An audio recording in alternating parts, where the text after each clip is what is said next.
Ayon sa Okta Research Survey, lumalabas na 71% ng mga Pilipino ay sang-ayon na dapat ang magiging desisyon ng Senate Impeachment Court ay naayon sa batas at sa ebidensya.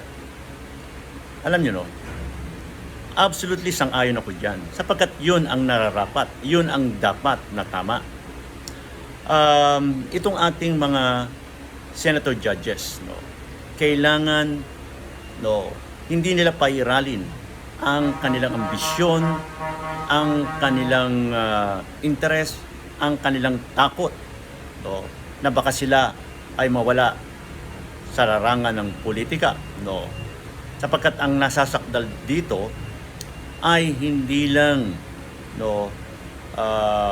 ordinaryong tao, kung hindi isang taong maimpluwensya, isang taong popular, anak ng dating Pangulo ng Pilipinas, na hanggang ngayon ay merong pang impluwensya sa politika.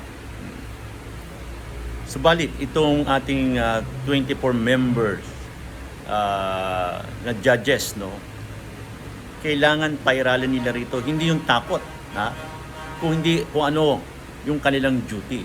Tandaan natin, itong sinasabi rito na kailangan tumingin sa ebidensya ay hindi lang nakasulat sa batas yan. Hindi lang yan positive law. Yan ay unwritten law din. Yan ay likas na batas na nakaukit sa konsyensya ng bawat tao kung ano ang dapat gawin, kung ano ang tama. Ngayon, tandaan natin na hindi lang dito si Sara ang nasasakdal, kung hindi pati rin kayo, the 24 members of the impeachment court ay nasasaktal dito. Sapagkat dito, dinidefine kung kayo nga ay tapat sa inyong tungkulin bilang senator judges. Yung integrity nyo. Kaya kung kayo ay magkakamali rito, papumpairalin nyo ang inyong ambisyon, tandaan nyo, hahatulan rin kayo ng kasaysayan.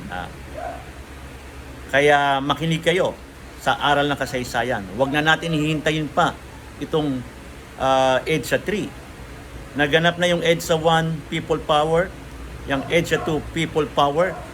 Kaya huwag na natin pairalin pa yung pagkakamali para maganap pa ang another people power, EDSA 3. Kaya ang masasabi ko lamang sa ating mga judges, pairalin nyo ang inyong konsensya ayon sa dikta ng ebidensya sapagkat yun ang tama. Salamat po.